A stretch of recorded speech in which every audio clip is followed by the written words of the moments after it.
finished up day 2 in the shorts, so the fashion show's over. We get to put the pads on and find out a lot more about our team. I'm not fired up about shorts because a lot of guys don't look as good when you put the pads on as they do with the shorts, but we find out tomorrow when we start popping a little bit. I've really been pleased with the enthusiasm of the team. A lot of leaders leading and guys pushing each other. A little hotter today than it was the first day. First day we had practice backed up due to finals. Today it was a little bit hotter, and I think the players are starting to get a little more acclimated to that. Trying to keep their yardages down on GPS, which is tough. To have a good practice, it's hard sometimes to keep them under 6,000, 7,000 yards. So you start worrying about hamstrings and soft tissue injuries. But excited for where they are. We've been able to work a little bit on special teams and punting. We've been able to do a little bit on field goal team. So those 2 special teams units have been at the forefront, and then everything else has been base offense and defense. As far as special teams, you talked about that a lot yesterday. Are y'all actually putting more time, kind of when you say you put more emphasis on it, kind of what do you Well, mean when you say it's that? hard to put more time on it. We've tried to add a minute to each period that we had last fall, which is actually a lot. When you think it's 2 or 3 minutes a day for 27 days, that's a lot more time. We're also doing some walkthroughs in the morning, which we only did a little bit of that last year. So we're putting an emphasis on that way. How will you, the kicking situation is really interesting with a couple other guys that compete with Rodrigo. How will that be decided? I know you guys chart kicks every day and certainly during scrimmages. It'll be charted exactly like you just said. I mean, it'll be everyday competition. That's why we started kicking and punting early. I mean, we always start punting early. We don't always start kicking early. We started kicking early, because we wanted to work on our protection scheme, but we also wanted to do some 2-minute situations where a guy had to make a kick to win the game. So those guys are going kind of head to head and kicking, and then the 2 guys at punting are kind of going head to head. And we'll see how those situations come out over time. So it'll be a day 1, day 2 cumulative effect. Mm-hmm. We won't kick every day though; that would wear them down. So we're going to go about 3 days on, take 1 off, 3 days on, and just put all those stats together, try to make the best decision.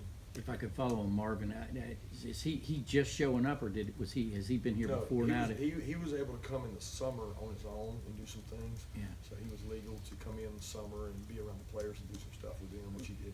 And what have you seen of him? I mean, so Well, far. I wasn't seeing him 2 days because I wasn't Yeah. able to work with him prior to that over the summer. He did conditioning drills, but I never saw toe meet leather. So he's doing a good job, and so is Rodrigo. The 2 guys for the first 2 days have both kicked good. One kicked better the first day, one kicked better the second day, but they'll keep competing. Kirby, with Lorenzo entering his last season, what are you looking to see his game improve at in particular? Yeah, with Lorenzo, it's always a work in progress as far as he's great energy. Like, the guy gives great effort. He will always have an extra effort board. He is almost always on top of that.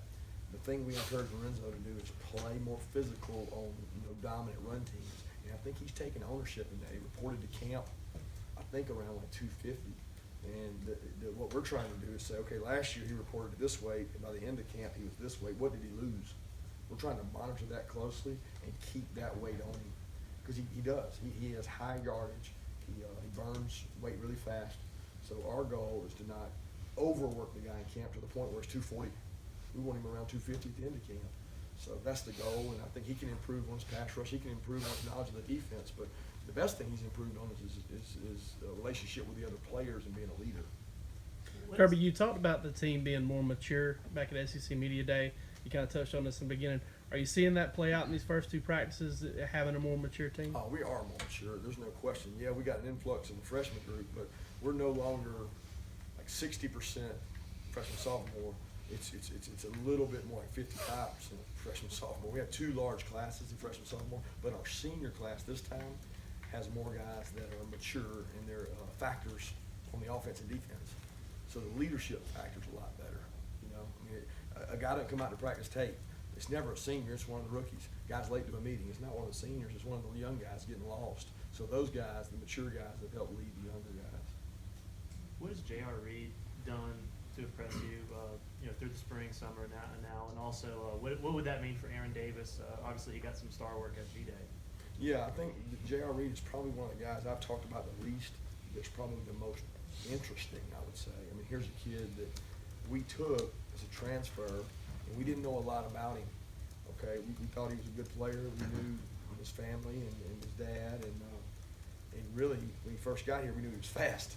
but he didn't know everything. Well, he really did a good job of learning everything last year on the scout team in the spring, and he was one of the surprises of the spring. I would reserve judgment right now because he's only got 2 days body of work, but when we go nickel, which we are a lot, he's become a starter, and he's very intelligent, he's fast, he's a good tackler, and he's been one of the surprises in an area we needed him. So he's playing the position that AD played, you know, and AD's playing the position Mo played.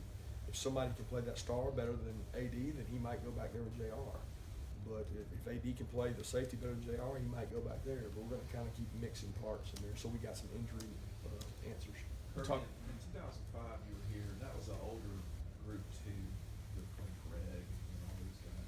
Can you feel it? I mean, you just talked about the percentage of older guys getting bigger. Can you feel too that the older guys are on offense or even in more important positions, so to speak? I would agree with that. The problem is the quarterback that year. And it's such a critical factor that guy was not only a mobile guy, but he was a senior. I mean, he had been, when you think about it, it was his 4th year, or maybe, I don't know, it was his 5th, or I guess it was his 4th year in that offense.